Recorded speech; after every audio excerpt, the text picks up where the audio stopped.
217페이지. 217쪽에 봅시다. 용어 해설. 재무 지렛대 효과. 금방 했죠? 근데요, 우리 지렛대가 두 개 있습니다. 지렛대가 두 개 있습니다. ጭ가루기 몇 개다?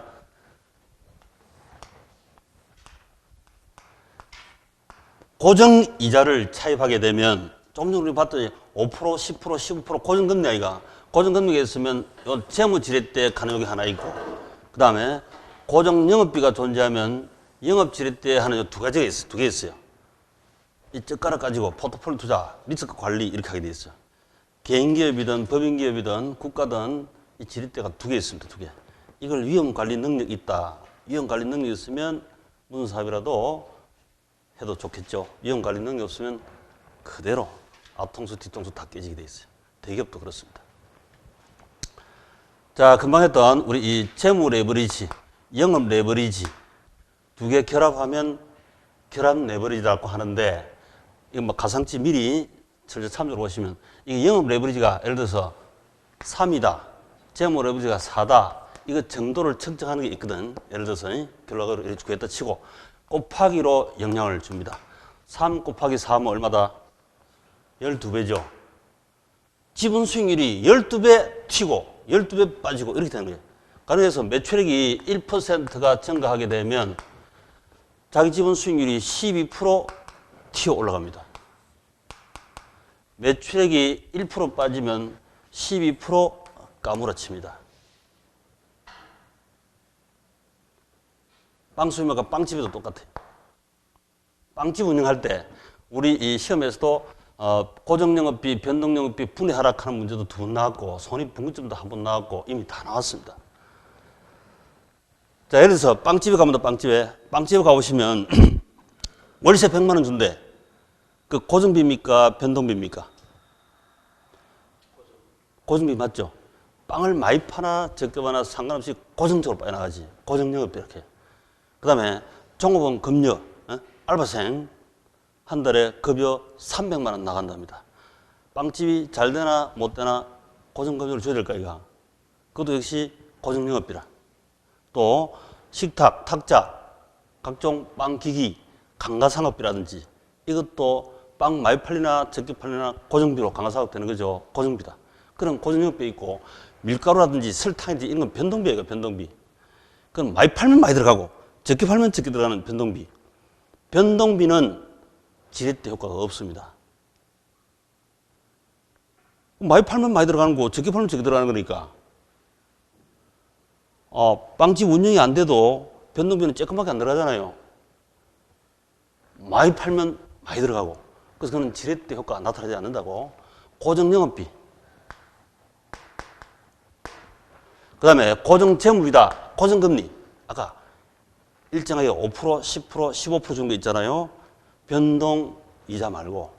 우리 이 변동이자도 많지만 변동이자가 아니고 고정금리 나올 때 이게 재무 지렛대 효과 걸리는 겁니다. 이게 두 개 현 실무상은 곱해가지고 결합 레버리지 이렇게 영향을 주고 있습니다. 현실적으로.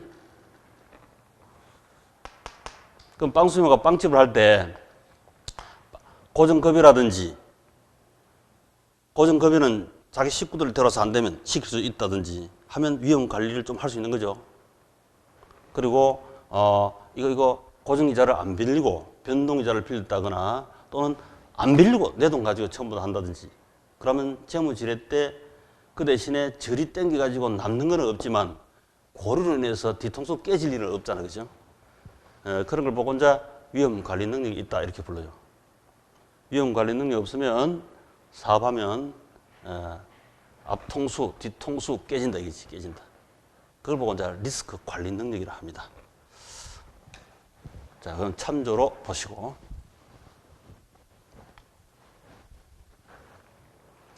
그 다음에 동그라미 2번 보시니까 중요한 용어 나왔는데요. 이게 27회, 26회 2연속 시험 나와버렸어.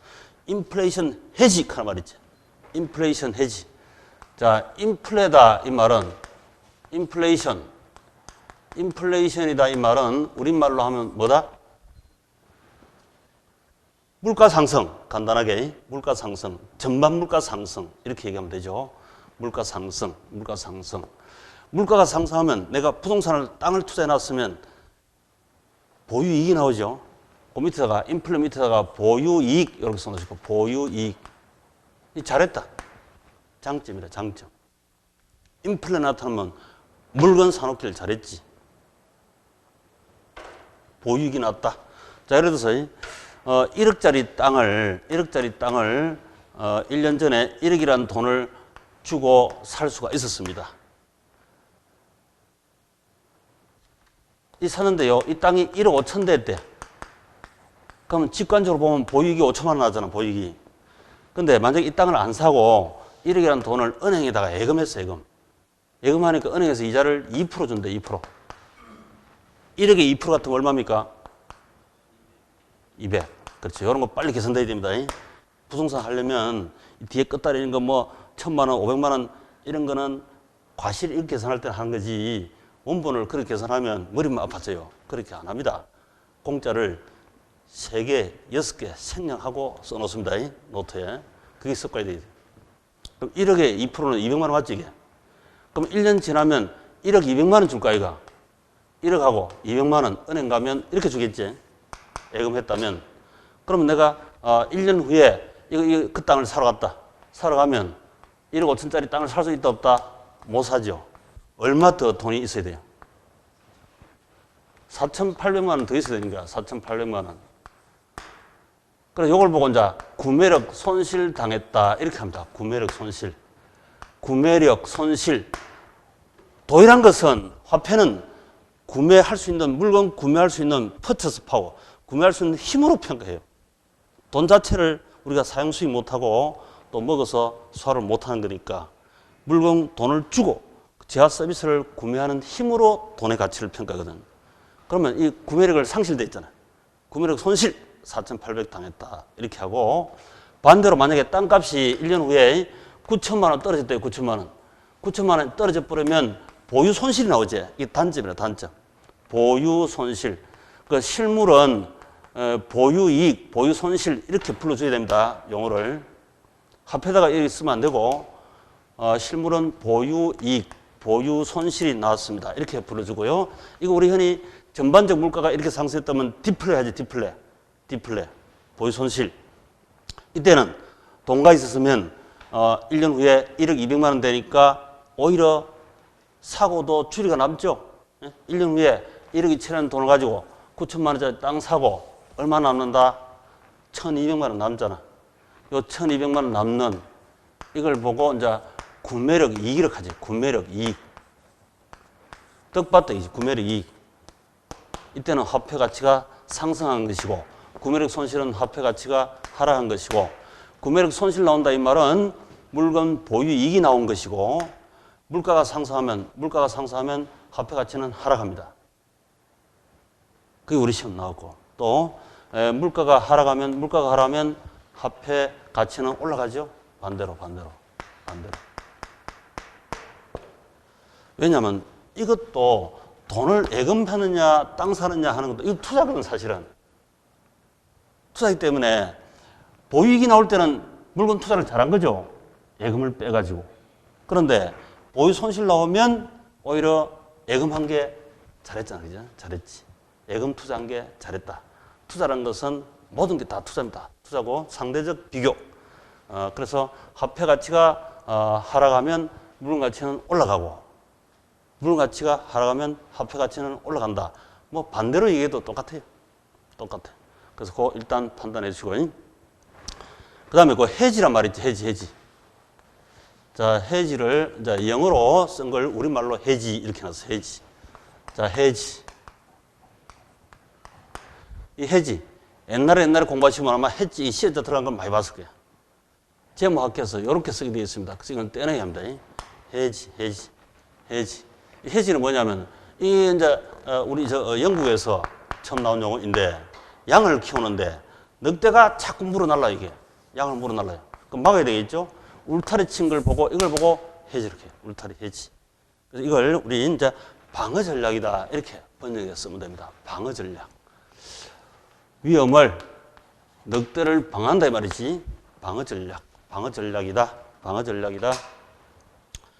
뭘 방해하느냐? 방한다는 것은 손실 나타날 걸 방해한 거 있죠. 자, 인플레 나타나면 보이익이 생겨서 장점이 나타났죠. 만약에 돈 가지 있으면 구매력 손실 당했을까, 이거? 구매력 손실을 해지했다. 이런 말이에요. 구매력 손실 해지, 방해했다. 은행에 예금했으면 구매력 손실을 4,800원 당했을 텐데 그걸 막았다. 해지. 그래서 인플레가 나타나면 구매력 손실 해지, 구매력 손실 보호 이런 말을 쓰면 돼요. 그래서 군벌이 보니까 구매력 보호다 이런 말 했지. 구매력 보호다 이 말은 구매력 손실을 해지했다, 방해했다, 보호했다 이 말입니다. 구매력 손실 보호. 자, 한번 읽어볼까요? 부동산은 실질 자산 가치를 유지시켜 주므로 인플레이션으로부터 보호하는 기능을 가진다.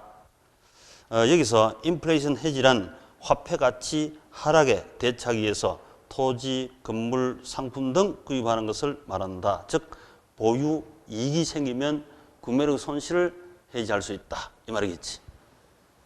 결론적으로 땅 사기를 잘했다 이 말이겠죠.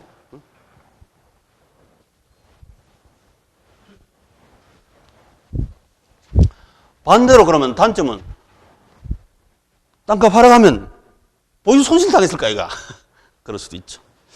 그 다음에 3번에 자본이득, 소득이득.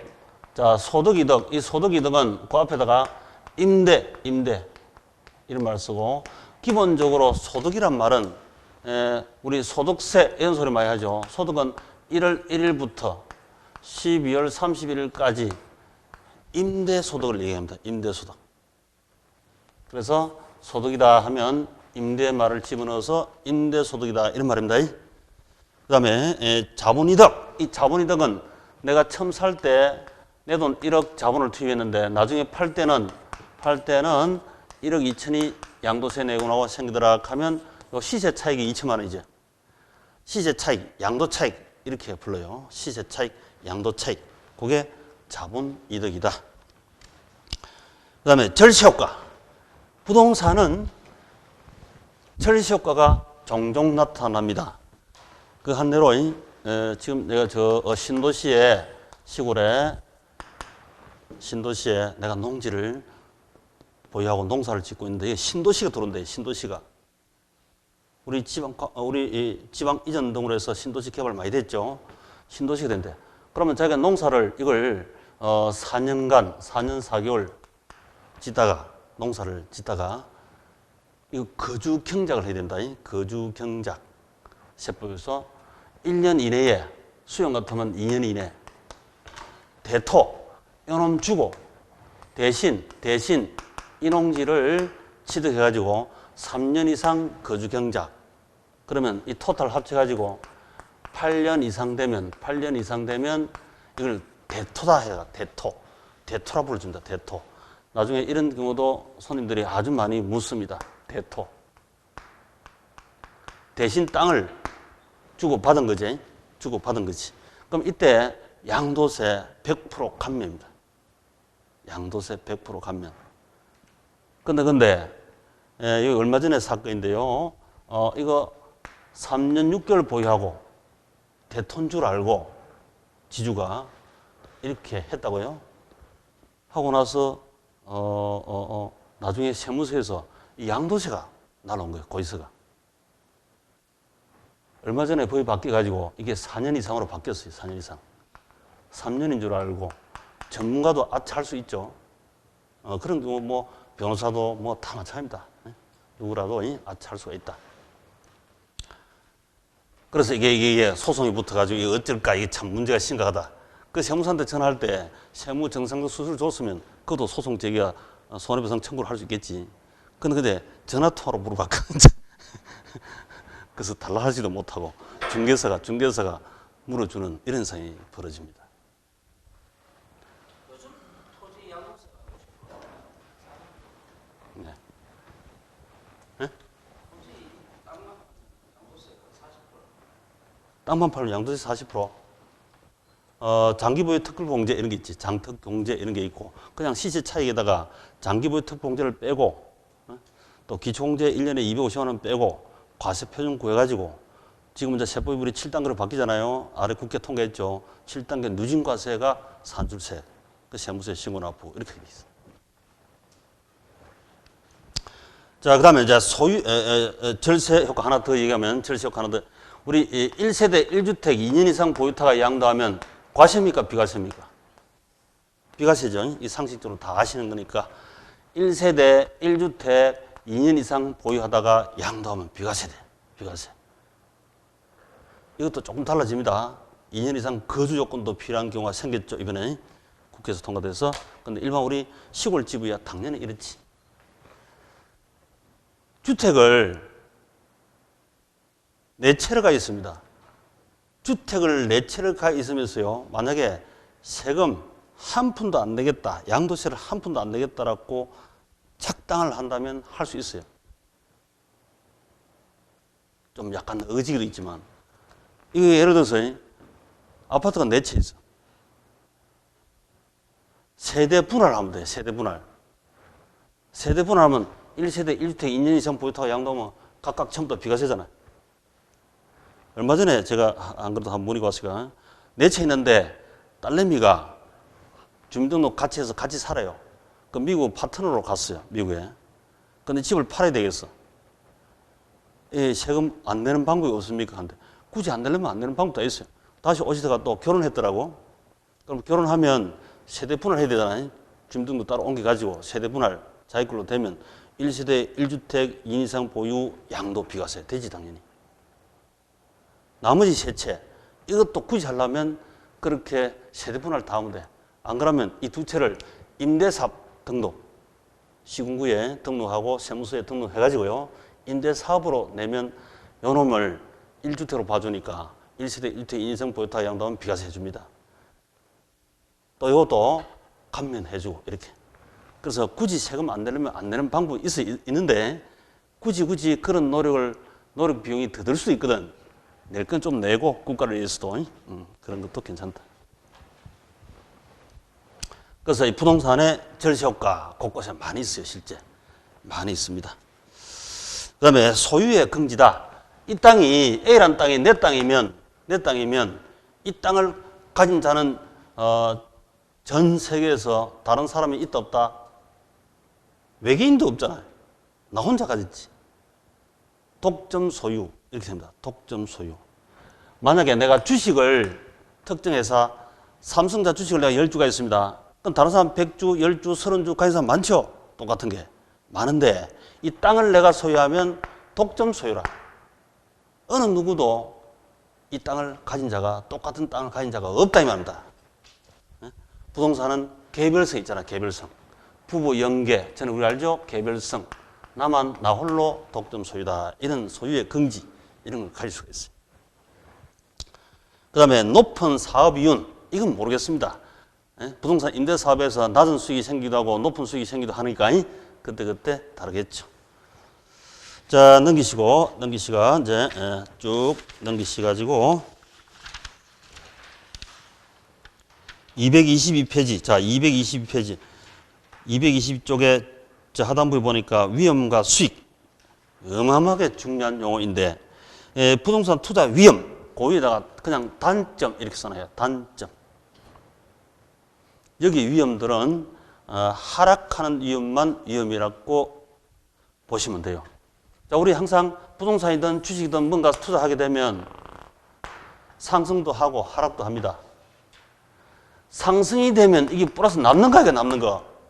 하락하면 이게 이제 손해죠, 손해. 원래는 위험의 정의 자체가 기대값보다 변동성이 크면 위험이 큰 것이고 변동성이 적으면 위험이 적은 겁니다.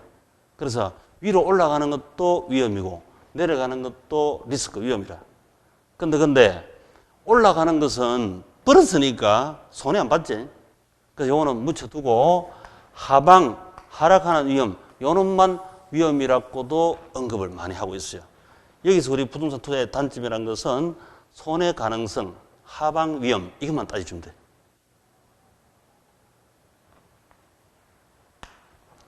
우리 예를 들어서 이 가슴이 잘 안 하던 모양인데 지금 비트코인 있잖아요. 비트코인. 전 세계가 초미의 관심사 가지고 있는 비트코인은 위험이 크다, 적다? 엄청 크죠, 이게?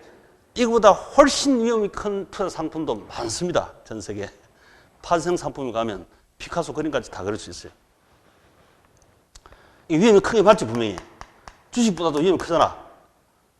이거 뭐 상한가, 하한가도 없고, 밤새도록 돌리고, 중학생들도 요즘 이거 하는 사람 애들이 있다며. 대학생들도 많이 하고. 그래서 이게 위험이 엄청 크다는 걸 알죠? 변동. 근데 어제 제가 보니까 뭐 138만 원인가 이랬던데, 오늘 아침에. 엄청 올랐다가 엄청 내려가기도 하지, 이게. 그 위험이 크다 이 말은 올라가는 것도 리스크고 내려가는 것도 리스크야. 변동폭이 크니까. 근데 요걸 내려가는, 하방 내려가는 거 이것만 손실로 보자 이 말이다. 단순하게. 이거 손해볼 위험만. 그래서 단점의 위험 이렇게 얘기를 할 수가 있습니다. 자, 그 다음 넘기시고 224페이지 저 하단부에 보면 수익률의 개념, 수익률의 개념, 기대 수익률과 요구 수익률. 여러분도 우리 시험에 계속 출제.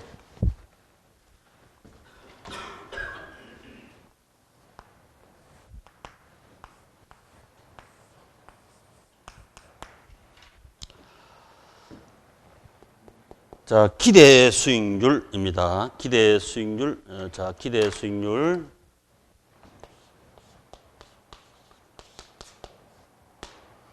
기대 수익률이 12%다. 자, 기대한다 이 말은 예상 추정 수익률의 평균치라. 평균. 아들한테 시험 잘 치기 기대한다. 공부한 거 보니까 이번에 합격하겠네. 합격하기를 기대한다. 기대한다는 건 평균치라, 평균치. 수석할 수도 있고, 말석 합격할 수도 있고, 수석 낙방할 수도 있겠지만, 평균치로 기대한다. 이런 뜻이라. 이 투자가 요구하는 수익률이 있습니다. 요구하는 수익률. 요구하는 수익률. 요구하는 수익률이 10%다. 투자자가 요구하는 수익률이 10%인데, 이 부동산부터 기대 수익률이 기대 이상 12%가 되면 투자할까요? 안 할까요? 이 부동산에 요구하는 바가, 요구하는 수익률이 10%인데 기대 이상이죠? 그러면 선택하는 거지. 투자하면 기대, 이거는 수익이고, 요거는 요구 수익률은 기회비율을 하는데, 기회비용, 기회비용. 기회비용. 자, 기회비용이라는 용어가 나왔습니다. 세상 공짜 점심 없다. 얘기 들어보셨죠? 프리런치, 공짜 점심 없다. 지금 하버드대학에 맨유큐 형님, 맨큐 하는 교수가 계세요. 경제 10원칙 중에서 제일 위에 세상 공짜 없다. 이렇게 출발합니다. 옛날에 처음 책 나올 때 우리 국내에서 번역판 나올 때 지금 한 15년 전이가 제가 그까지 강의한 적이 있었는데 연구소에서 세상 공짜 없다. 이렇게 세상 공짜 없다. 왜 공짜가 없냐면, 자, 요게 A 부동산이 수익률이 12%고, B 부동산이 10%고, C 부동산이 9%, D 부동산이 7%. 나머지는 이거 밑으로. 그럼 모든 선택 대안 중에 다른 모든 조건은 동일합니다. 위험이 같으면, 리스크가 같으면 제일 좋은 게 어느 거다? A, B, C, D 중에서. 제일 좋은 것이 어느 부동산? 그렇지. A 부동산이지. 그럼 포기 먹은 거. A를 선택하게 되면 나머지 부동산 다 포기 먹었잖아요. 포기한 것 중에 제일 좋은 게 기회비용이라. 포기한 것 중에서 제일 좋은 게 기회비용이라. 세상 살면서 포기하는 게 있다, 없다? 있다. 다 있습니다. 다 있습니다. 누구나 다 있습니다. 내가 A라는 남자 만나면 세상 반남자 중에서 다 포기 묻잖아요. 결혼도 그렇고, 태어나는 것도 그렇고, 돌아가실 때부터 그렇고, 다 그래요. 아침에 잠들 때, 일어나면 눈 뜨면, 눈 감았을 때 얻는 효용을 포기 먹어요. 눈 감으면, 떴을 때 얻는 효용을 포기 먹어요. 어디라도 다 있다고요. 응? 눈 뜨나 감아도 뭐 다 있어요. 다 있어. 항상. 그래서 세상 공짜 점심 없다. 프리런치. 이렇게 하는데, 프리런치. 공짜 점심이 없다. 그럼 여기서 A를 합리적인 투자자라면 A를 선택하겠죠. 그럼 포기 있는 것 중에서 제일 좋은 게 20% 아닙니까? 그게 요구 수익이니까 그게 요구 수익입니다. 이 지 마음대로 정하는 게 아닙니다. 자기 마음대로 정하는 게 아니고 이게 요구 수익이라.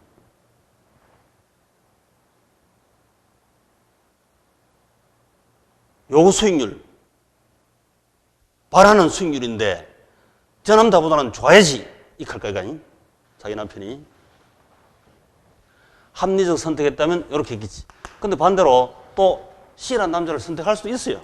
이걸 선택할 수 있습니다. 충동 구매랄까? 사건 터져가지고. 자, C라는 남자를 만났습니다. 그럼 포기한 것 중에서 제일 좋은 거는 뭐다? C를 선택했다면 포기한 것 중에서 제일 좋은 게 몇 프로입니까? 이거지, 12%. 이게 기회 비율이라. 이게 기회 포기로 인한 부담으로 가슴에 와닿는다니까. 내가 적을 선택할 수 있는데 너를 선택해가지고 후회 막심하다. 선택은 수익이라. 포기한 것 제일 좋은 건 기회 비용이라. 비용. 그럼 빼면 이 마이너스예요, 마이너스. 비합리적 선택, 잘못된 선택이다. 이렇게 되는 거지. 응? 그러면 오늘 저녁 열받아가지고 술 한잔 해야 되겠다. 나가지고 친구가 술을 산대. 그러면 술집에 가서 맥주 먹을래, 소주 먹을래, 소맥 먹을래, 뭐 맞잖아, 그죠? 선택 기회가 엄청 많습니다. 그 중에서 야, 오늘 열받았으니까 소주 한잔 마시자. 그럼 소주를 선택하면 포기한 것이 그 메뉴판에 소맥도 있고 뭐 많겠죠. 그러면 다 포기한 것 중에 제일 좋은 게 그게 기회 비용으로 와닿는다니까. 술값은 친구가 냈어요. 그건 이제 명목적 비용은 친구가 부담했지만 기회 비용은 나는 공짜로 얻어먹었지만 명목적 화폐 회계적 비용을 하는데 그건 내가 공짜로 얻어먹었지만 실제 선택에서는 항상 기회 비용이 발생하잖아요. 모든 선택은 기회 비용이 다 있죠. 그게 바로 세상 공짜 없다. 기회 비용이 다 있다 이런 얘기라. 그래서 기회 비용은 항상 나타납니다. 항상 나타납니다. 우리가 공중회사증을 선택하고 나니까 주택관리사, 감정평가사, 사법고시, 뭐 기타 사법고시 어디 보면 로스쿨 이렇게 쭉 선택한다면 내가 로스쿨은 7%라. 로스쿨의 위험이 높잖아요, 위험이. 그죠? 위험이 엄청 높겠지. 수익률은 그에 비해 상대적 위험이 수익이 낮다 이 말이지. 그러면 공중회사를 선택하면 포기한 것 중에서 제일 좋은 것이 주택관리사 이놈이라. 기회비용 잘했다 이래 되겠죠.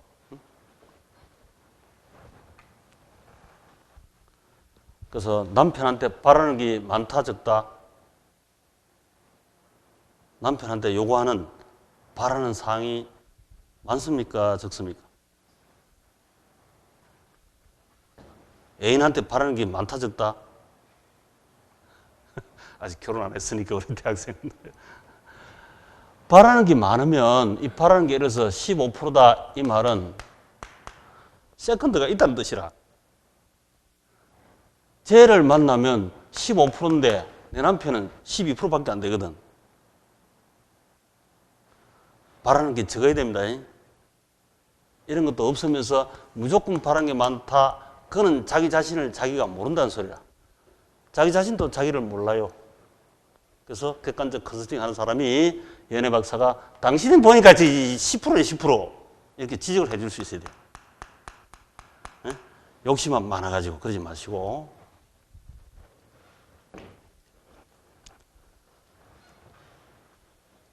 자, 이렇게 되면 이 부동산이 기대 수익률이 12%고 이 부동산 투자자 요구하는 수익률이 10% 같으면 기대 이상이므로 투자한다 이랬습니다.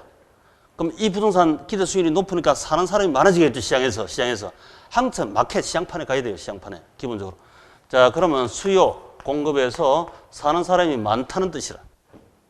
사는 사람이 많으면 이 부동산 가격은 상승합니까? 하락합니까? 상승하지. 3억 하는 원룸이 3억 1천, 3억 2천, 3억 3천 주고 사야 돼요. 그럼 많이 주고 사면 남는 돈이 많을까요? 적을까요? 비싸게 사면 3억짜리가 3억 3천까지 올라갔잖아요. 가격이. 비싸게 사면 남는 돈이 많다, 적다, 기대 수익률이 적어지죠. 떨어지죠. 어디까지 떨어지느냐? 균형 수익률 10%까지. 그래서 이 12%가 10% 이렇게 11% 거쳐가지고 10% 균형 수익률까지 하락합니다. 이 초과 이윤이니까 12%에서 10% 빼면 플러스 초과 이윤 아이가. 초과 이윤은 맛있는 거. 너도 나도 경쟁적으로 진입을 엄청 합니다. 이거 먹으려고. 그럼 결국에 초과 이윤이 사그라지죠. 수익에서 비용 빼니까 빵!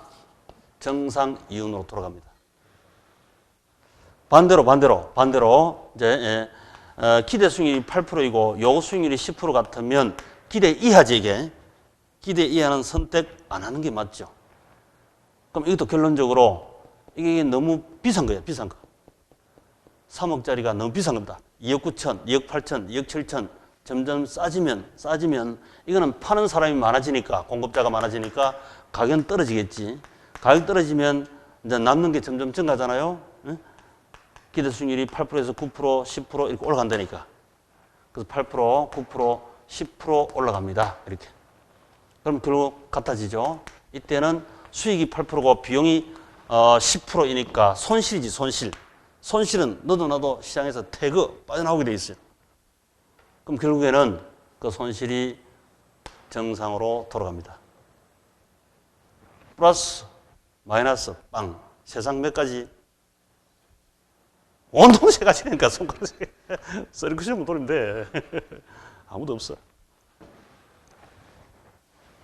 그래서 우리 시험 나올 때, 어렵게 시험 나올 때 이렇게 출제했어요. 기대 수익률이 12%, 요구 수익률보다 큽니다. 기대 이상입니다. 이때는 기대 수익률이 상승한다. 이러고 틀린 거 찍어라. 이렇게 물었다고. 자, 기대 수익률이 높으면 낮아져야 되는 거지. 10%. 균형 수익률로 내려오게 되어 있습니다. 그러니까 하락해야 한다. 이게 맞는 건데 상승한다. 다음 주 틀린 거 찍으세요. 이렇게 출제를 했어요. 자, 한번 읽어봅시다. 225페이지에 저 하단부에 보시면 동그라미 1번. 자, 225쪽 우측 하단에 동그라미 1번. 자, 투자 대상 부동산의 투자의 수익률이 클 때, 즉 기대 수익률이 12%이고 요구 수익률이 10%일 때, 기대 수익률이 요구 수익률보다 높다면 12%. 많은 투자들은 투자 대상 부동산을 서로 사려고 할 것이다. 이 말은 수요가 많다 이 말이죠. 수요가 많다. 공급보다. 따라서 수요가 늘어나고 대상 부동산의 가격은 점점 상승하게 될 것이다. 원래 가치하고 가격은 다른데, 엄격히 따지면 다른데 혼용해서 쓸 때도 있습니다. 그래서 이거는 가격이다 이렇게 생각하면 돼요. 가격. 시장이니까 시장 가면 푸른 신호등 시장 가격이 있잖아. 가격이 점점 상승하게 될 것이다. 3억짜리가 3억 1천, 3억 2천, 3억 3천 이렇게 크다 이거지. 이 가격이 상승함에 따라서 대상 부동산에 대한 남는 것이 적죠. 비싸게 사니까. 기대 수익률이 점점 하락이다 상승이다. 하락 그 별표.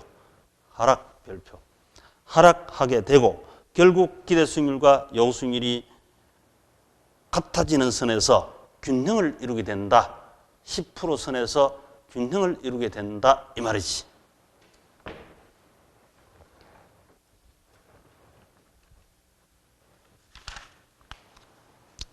반대는 반대니까 뭐 다음에 하면 되고.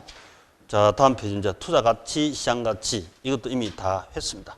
자, 투자 가치는 주관적입니까? 객관적입니까? 주관적이고 임대하고 양도한 미래 현금 유입의 현재 가치를 했죠. 그 다음 시장 가치는 시장에 가면 다수 수요 공급자가 있습니다. 다수의 시장의 수요 공급자들 일치하는 가치가 시장 가치니까 당연히 우리 모두의 마음이니까 객관적이죠. 객관적 시장 가치라 한다. 근데 시장 가치하고 투자 가치하고 두 개 비교해서 어느 게 커야 투자합니까? 당연히 투자 가치가 커야 투자하는 거지.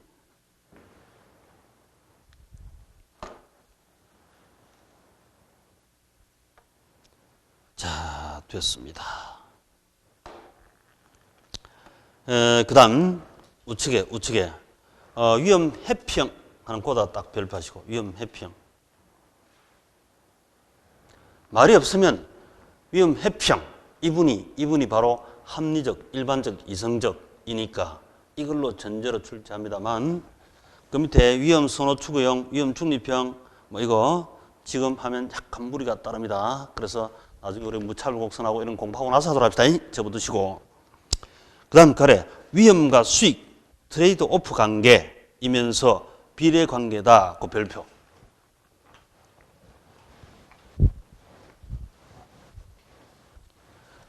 일단 우리가 위험이 수익을 많이 먹고 싶으면 위험이 높아요, 낮습니까? 일반적으로. 고위험, 고수익이죠. 고거라, 고거. 고수익을 먹고 싶거들랑 고위험을 감수해야 됩니다. 근데 자기가 예를 들어서 주식에는 별로지만 부동산에 대하여 고수익을 먹고 싶다. 부동산에 대한 위험을 감당할 수 있는 능력이 있어야 되나요? 이 위험 감당 능력이 있으면 이걸 취하면 돼요. 그럼 남다른 고수익을 먹는다니까. 그럼 부동산에 대해서 전문 지식도 좀 알아야 되겠죠? 그렇지? 이거 알아야 되지. 그래야 남다른 위험 관리 능력이 생깁니다. 감수할 수 있는 위험은 취하면 돼요. 감당할 수 없는 위험을 가령 개발한다, 개발. 개발은 위험이 높잖아요. 그 대신에 벌면 많이 벌 수도 있겠죠. 아무도 모르고 개발한대. 시행사를 차린대. 당장 날아가요. 돈 한 30억 벌었다고 시행사 차려가지고 못 모르고 뛰들었다가는 금방 털어먹고 나옵니다. 그 다음에 이제 저수익, 저위험이다. 그럼 내가 위험 감당할 수 없으면 저수익밖에 못 먹겠지. 저위험, 저수익. 저위험, 저수익. 그래서 우리가 이 시장 상품을 이렇게 두 가지로 빠른 속도로 배정을 하면 답이 바로 보입니다. 고거냐, 저저냐. 위험이 먼저 선행 변수, 그 다음에 후행 변수가 수익이다. 수익만 많이 먹고 싶어 덥석지면 당한다 이 말입니다. 당한다. 모든 투자가 다 그렇습니다. 고위험, 고수익, 저위험, 저수익. 이 고위험을 내가 감당하기 위하여 이제 각종 위험 관리 능력, 전문 지식과 정보와 시스템을 짜가지고 컨설팅 할 수 있고 할 정도로 능력을 갖추는 거야지. 그래서 여기 위험과 수익은 트레이드 오프 관계다. 트레이드 오프. 이 트레이드 오프가 이게 수익은 높을수록 좋죠, 분명히. 수익률은 많을수록 좋다. 근데 위험은 낮을수록 좋잖아, 이게. 그런데 이거 수익을 많이 먹으려니까 실은 위험을 많이 감수해야 되잖아요. 이게 서로 이율 배반이다. 그런 걸 보고 트레이드 오프 관계를 해요. 트레이드 오프 관계. 상충, 상세, 상반관계. 우리말로 쓰면 그렇게 쓰기도 한다. 트레이드 오프 관계. 트레이드 오프 관계. 내가 만찬을 벌이려면 당연히 설거지를 많이 해야 되죠. 돈도 많이 써야 되고. 설거지 하기 싫으면 라면도 끼리 먹지 마라 하지. 설거지 하기 싫으면 뭘 먹어? 라면은 먹고 싶고 냄비는 씻기 싫고 그게 이율배반 트레이드 오프를 한다. 트레이드 오프. 상세, 상충, 상반관계 이렇게 부른다. 트레이드 오프 관계다. 근데 분명히 이 화살표 보니까 고위험이면 고수익이고 같이 손잡고 위로 올라가지 이게. 비례가 비례. 저위험이면 저수익을 먹습니다. 이 비례관계가 비례관계. 요걸 보고 비례다 합니다. 비례. 상충이면서 비례관계다. 자, 현실 상품은 저위험이면서 고수익도 있어요. 또 고위험이면서 저수익도 있습니다. 고위험이면서 저수익이면 빨리 빠져나와야 되죠. 저위험이면서 고수익이면 실컷 초과율을 빨리 먹어들였어야지. 남들오기 전에. 빨리 드셔야지. 맛있게 드셔야지. 라면 끼리 먹고 설거지 안 해도 된대. 얼마나 좋아. 먹어주고 하면 되지. 현실적 상품으로 꼬리에 꼬리 물면 답이 없습니다. 인생은 답이 없어진다 했지. 책은 심플하게 답을 찾아라. 그래서 이게 이 용어가 이제 위험과 수익은 비례관계다 이렇게 해야 맞는 말인데 반비례관계다 이래놓고는 다음 줄 틀린 거 찍어냈어요. 이렇게 출제했다니까. 위험과 수익은 비례다 반비례다? 비례. 손잡고 같이 올라가거나 손잡고 같이 내려가거나 비례. 그 다음 그 밑에 요구 수익률이 이게 워낙 중요해가지고 요구 수익률을 다시 이분법으로 둘로 나눠봤어요. 요구 수익률. 아까 요구 수익률은 달리 뭐라고 했습니까? 수익을 했습니까? 기회비율을 했습니까? 기회비율 했지, 기회비용. 이 요구 수익률을 잘 구해주는 사람이 컨설팅 1인자입니다. 보통 우리 기업을 따지면 미국에서 우리 뭐 맥킨지 컨설팅 그룹 회사 있잖아요. 또 보스턴 컨설팅 그룹 이런 데 있습니다. 그런 데서 굴지에 컨설팅을 많이 해요. 대형 공사라든지. 근데 이제 우리 공주에서 사무실에 가면 점포 앞에 부동산 컨설팅 다 붙여놨지. 그 컨설팅은 상대방 투자 이 요구 수익률 요구하는 바라는 바를 잘 찾아줘야 되는데 못 찾아주지. 이 권락하면 상당 전문 지식과 정보가 있어야 돼요. 그거 없이 컨설팅 무리지. 원래 이거는 컨설팅 통해서 투자 요구하는 바를 적정하게 찾아줘야 돼요. 자, 일단 그 정도만 하시고 자 넘어갑니다. 그 다음에 넘겨보시니까 228쪽에 그 뭐 블랙박스에 뭐 공식 하나 있잖아요. 이 공식 하나 또 외울 거 없습니다. 자, 그 공식 하나 써보면 이 공식은 이제 가치는 분 나눠가지고 미래 캐시플로 현금 흐름 그리고 밑에는 아까 우리 했던 요구 수익률 이렇게 쓸 수 있고 이것도 이 공식을 무작정 쓰면 안 돼요. 이렇게 공식을 쓰는 이유는 언제 쓰냐면 이 현금 흐름이 무한대 현금 유입될 때만 쓸 수 있는 겁니다. 이게 그냥 이렇게 쓰는 게 아니고 내가 토지를 사는데 땅을 사는데 이 땅을 사면 땅은 영원히 간다 안 간다? 나 죽고 나서도 손자, 정손녀 가서도 그 이후로도 계속하지. 부부 연계, 영속성이에요. 영속성. 그 영속성이 바로 영원히 가는 이거지. 이게. 그 땅 투자할 때는 땅 가치 구할 때는 예외적으로 이렇게 쓰기도 합니다. 가령 이 땅을 주차장으로 임대했어요. 주차장으로 임대했습니다. 주차장 임대해가지고요. 이걸 매년 1,000만 원씩 임대료 수익을 받는데 1,000만 원씩 임대 수익을 영원히 받는답니다. 계속 영원히 받는데 무한대 가니까 토지. 그러면 1,000만 이 무한 이걸 보고 똑같은 돈을 보고 연금이라 하거든. 연금. 이 연금 우리 공무원 전역퇴임하면서 연금 2억 80만 원씩 죽을 때까지 받잖아. 그지? 똑같은 돈을 연금이라고 표현 많이 쓰죠. 연금이 무한대로 가지, 무한대. 무한연금이라고 부릅니다. 이걸 보고. 이런 캐시플로, 현금을 보고 무한연금. 무한연금은 이렇게 공식을 써도 돼요. 예외로. 그런데 현실적으로는 내가 이 땅을 사가지고 7년간 보유하다가 팔겠다. 10년간 보유하다가 팔겠다. 유한기간이잖아요. 그래서 땅도 현실적으로 이렇게 안 씁니다. 공식을. 자, 예외로 무한대 간다 칩니다. 무한대. 이게 할인율이 아까 요구 수익률이 10%라면 나누기 10% 이렇게 해서 이 땅은 자 1,000만 원 나누기 10% 하면 얼마?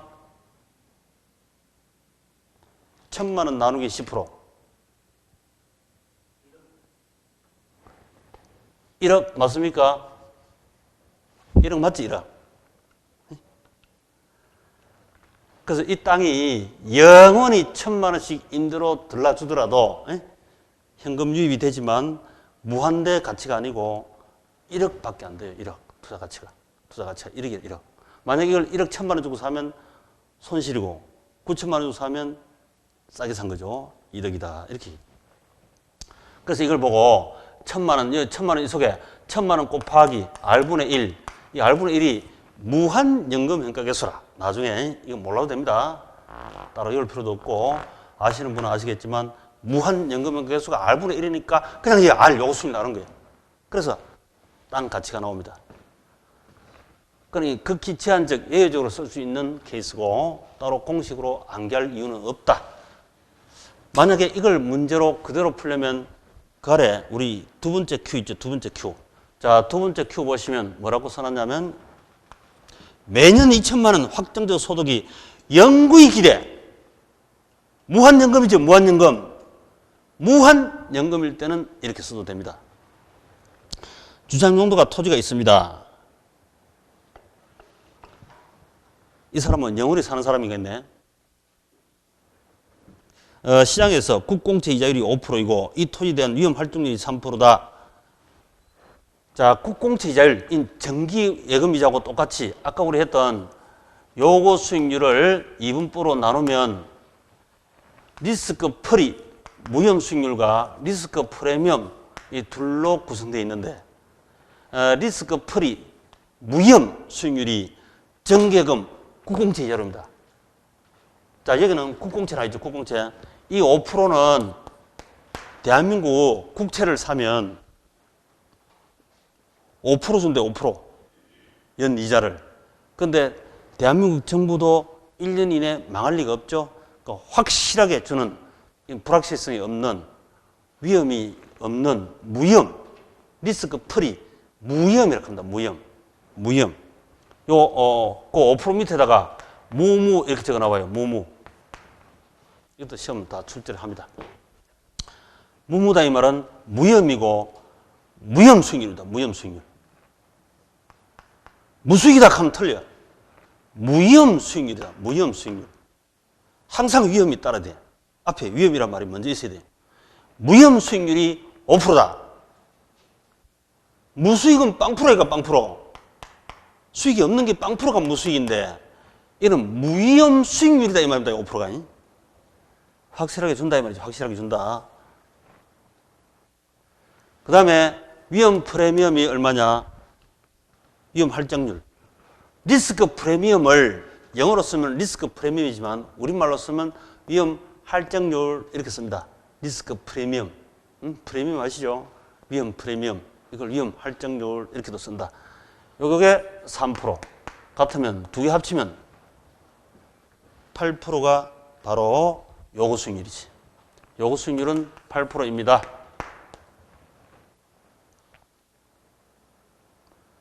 예, 지금 무무가 무위험 수익률이 우리 현실 정상 볼 때 너무 높지. 옛날 우리 고금리 시대에 맞는 거지. 지금은 뭐 2% 정도 은행의 정기금이자 2%다. 1.5%다. 이렇게 해야 맞겠지만 너무 높습니다. 하여튼 뜻만 알면 되니까 요걸 영어로 아예 리스크 프리, 리스크 프리미엄 이렇게 써놓는 게 좋아요. 영어로. 영어 약자가 뜻을 빨리 파악할 수 있는 그런 계기도 많지. 8%. 그럼 이거 8% 나눠보면 돼, 8%. 얼마다? 2천만 원. 이게 무한연금이거든, 무한대. 무한대 가는 연금, 무한연금 현가계수는 R분의 1이니까 R분의 1 곱한다 이 말은 R로 나눠보면 되지. R. 이 R이 요구수익이라. 이자율, 요구수익이라. 8%. 그러면 되지. 2천만 원 나누기 8% 계산기 두드리기 패면 얼마 나옵니까? 2억 5천만 원이 되겠지. 2억 5천만 원. 요렇게 이제 예외적으로 쓰는 거니까 공식이라고 외워봐야 시험 안 나옵니다. 제가 학교론 공식은 단 한 개도 외우지 마시려 했습니다. 자, 이걸 이제 응용해가지고 경제학에서는 행복방정식이다 이렇게 불러요. 행복방정식. 간혹 뭐 보면 명강사라고 나가 하는 분들도 이런 얘기를 들어 하던데, 요걸 이제 요걸 욕망, 인간의 욕망, 분자를 자원이다 이렇게 경제학 책에 보면 자주 보면 이런 게 나오기도 합니다. 자, 이 자원이 돈을 많이 벌면 행복하죠. 기하면 또 합격하면 행복합니까? 불행합니까? 합격하고 불행한 사람도 있을 수 있겠지. 사람은 인문사회과학은 예외가 있습니다. 항상. 괜히 그 걸린 바람에 일반적으로 높아지죠. 그 다음에 성진했대. 성진. 성진하면 행복해지겠죠. 또 공부를 하는데 공부 세계 돌아가지고 이해가 안 되면 골 때리잖아요. 이해가 된대. 뭐 저 정도야 뭐 하겠다. 그러면 그것도 행복해지는 거지. 응? 이해는 사랑의 선행 변수로 가지. 사랑하는 사람끼리도 이해 안 되면 나중에 사랑할 수 없지.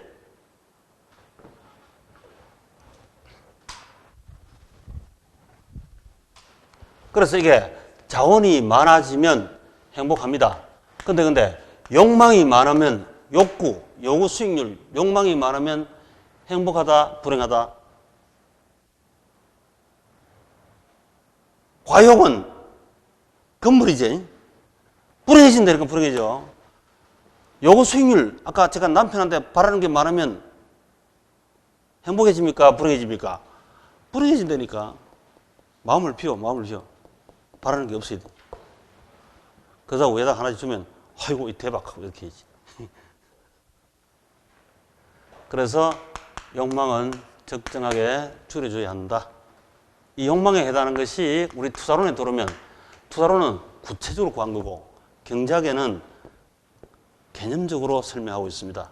이게 구체적 요구 수익률이야. 자원이 구체적으로 캐시플로우야. 미래 현금흐름. 그걸 보고 우리가 가치다 이렇게 불러요. 경제학에서는 소설 쓰듯이 그대로 행복 이렇게 써도 됩니다만 투자론에서는 당연히 가치 이렇게 씁니다. 가치.